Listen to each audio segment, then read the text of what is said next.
Avez-vous quelqu'un d'autre qui est plus élevé que les cieux? Avez-vous quelqu'un d'autre qui sauve? Il n'y a de salut en aucun autre. Oh, merci, merci. Oh, merci Seigneur, merci. Il n'y a de salut en aucun autre. Aucun autre.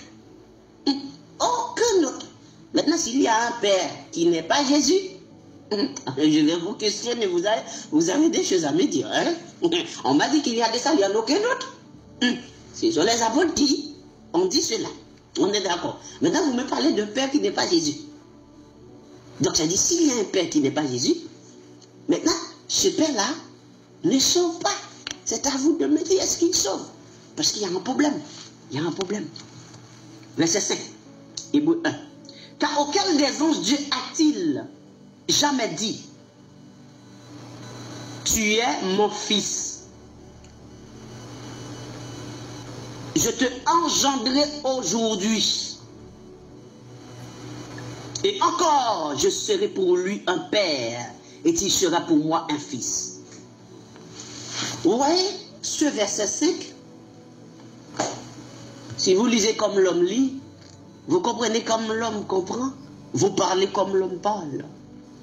Et vous avez des yeux d'homme, et la compréhension d'un homme. Vous ne pouvez jamais expliquer ce verset-là, le verset 5. Auquel des anges Dieu a-t-il jamais dit, tu es mon fils?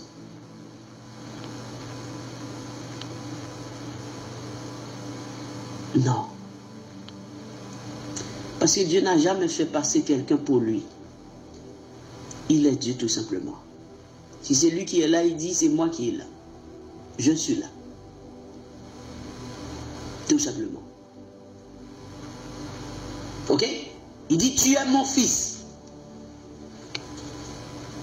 Qui dit, tu es mon fils? C'est Dieu.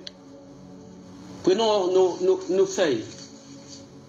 Hein, nos fameuses feuilles blanches. Verset 5. Qui dit, tu es mon fils? Dieu dit, tu es mon fils. On est d'accord? Dieu dit, tu es mon fils. Mon fils, fils, ok? Tu es mon fils. Ok. Entre parenthèses, Jean 4, 24, Dieu, c'est l'esprit. On est d'accord? Dieu est esprit. Donc, si nous ne disons plus Dieu, nous allons dire esprit. Et fils, c'est quoi? Fils. C'est la parole. Ok? La parole. Ok? Donc, l'esprit dit, remplaçons les pointillés, tu es ma parole. Autrement dit, l'esprit dit, autrement dit, l'esprit parle, tout simplement. Tu es ma parole. Ça vient de ma bouche, c'est ce que je dis, c'est ma parole. Ok? Et quand il a dit, je te engendrerai aujourd'hui, il fait référence à la naissance du Fils. Genèse 1er, le verset 3. Dieu dit que la lumière soit. Au commencement était la parole était avec Dieu et la parole était Dieu. Donc, je te engendrerai aujourd'hui. Cela veut dire quoi? Je parle. Et la parole est née. Puisque si Dieu ne parlait pas, il n'y aurait pas de ce qu'on appelle la parole. Il fallait que Dieu parle pour que Dieu puisse révéler son existence. Par la parole, nous avons la connaissance de l'existence de Dieu. Si Dieu ne parlait pas, Dieu ne serait pas révélé. Mais quand Dieu a parlé, Dieu s'est révélé. Et qui a permis la révélation de Dieu, ou autrement de l'Esprit de Dieu, c'est la parole qui sort de la bouche de Dieu. Maintenant, quand Dieu a dit que la lumière soit, c'est la première phrase, la première parole qui sortait de la bouche de Dieu. C'est la naissance du Fils. C'est la naissance de la parole.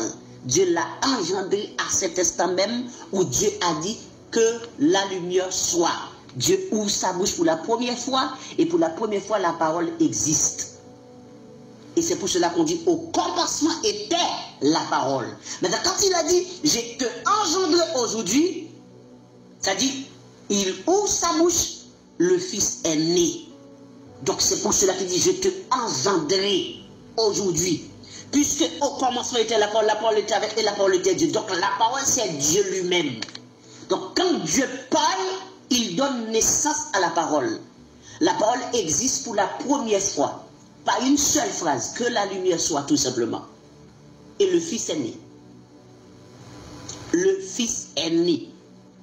Donc, il a engendré la parole. Parce que la question que j'aimerais poser aux adeptes de la Trinité, ou bien les personnes Trinité, les trois dieux, deux dieux, cinq dieux, six dieux.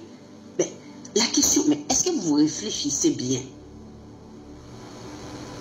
Et c'est surtout ceux, par exemple, ceux qui croient que Jésus-Christ est Dieu. Par exemple, il y en a ceux qui croient que Jésus-Christ est Dieu, mais il n'est pas le Père. Vous êtes encore plus malade que les autres qui ne croient pas que Jésus-Christ est Dieu. Vous êtes encore plus malade.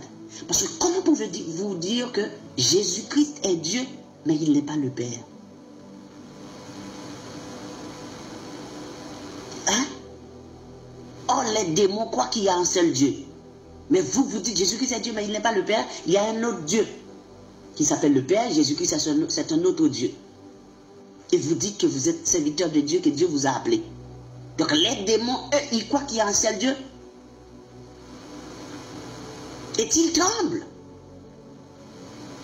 Parce que c'est ce que nous croyons. Il y a un seul Dieu, il n'y a pas deux. C'est soit que vous dites que Jésus-Christ est Dieu, chose que vous ne pouvez pas faire, soit que vous dites qu'il n'est pas Dieu. Et acceptez si vous dites qu'il est Dieu, qu'il est le Père. Parce qu'il ne peut pas être Dieu et qu'il n'est pas le Père. S'il est Dieu, il n'est pas le Père. Donc le Père là que vous dites qu'il existe, qui n'est pas Jésus, est-ce qu'il peut sauver? Est-ce qu'il a un trône? Est-ce que son nom est le seul nom? Mais quel est son nom? Donc vous avez un Père que vous dites qu'il existe, vous ne connaissez pas son nom. Hein? Vous ne connaissez pas le nom du Père, mais vous dites qu'il existe. Waouh! J'aimerais bien savoir comment il s'appelle ce Père-là. J'aimerais bien savoir, est-ce que ce Père-là a un trône? Est-ce que ce Père-là a un nom? Quel est son nom? Ok.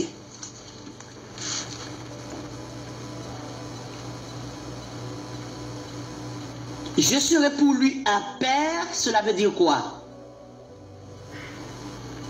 Je serai pour lui un Père. Lui ici, c'est le Fils, c'est la parole. Un Père, c'est l'Esprit. Cela veut dire quoi? Dans la révélation, c'est juste une phrase. Je serai toujours, enfin, je serai pour lui un Père, cela veut dire que je parlerai toujours. Je serai pour lui un Père, cela veut dire, dans la révélation, je parlerai toujours. C'est-à-dire, il y